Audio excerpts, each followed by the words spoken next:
Hello, Bible readers. I'm Jason Stanton. I serve as pastor at First Lutheran in Onalaska. If you have found me doing this study, it's probably because you know that my season of Easter book study for April and May 2023, but you can be viewing this long after that.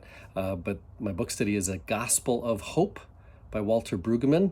A Gospel of Hope is a book full of different quotations from Walter Brueggemann over the course of many years from many different books.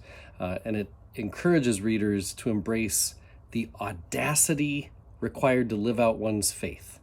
So I've invited everybody to join me in a 2 to 3 minute online reflection each weekday.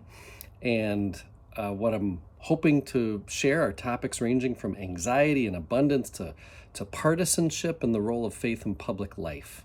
Easter is a week of weeks, 7 weeks before Pentecost, and it's a perfect time to explore what it means to live a new life now. So what I'm going to do is read a quote from the book each weekday, say a word about it, and then feel free to add to the comments as the Spirit moves you to affirm or ask a question or admit challenges that come to mind. So here's one for today.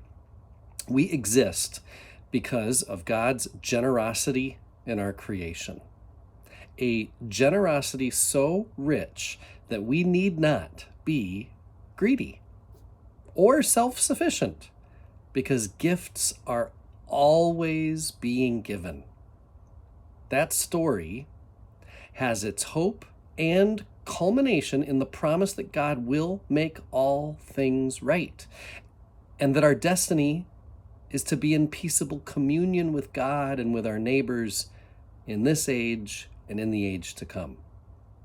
And between our beginning in generosity and our culmination in communion, our lives are lived in glad, obedient response to God's purpose in our lives.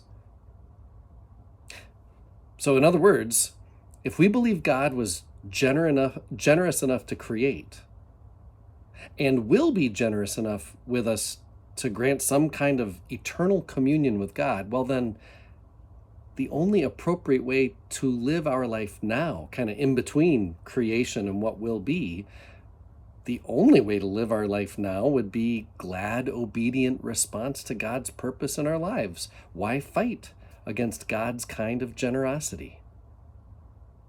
And so we keep faith alive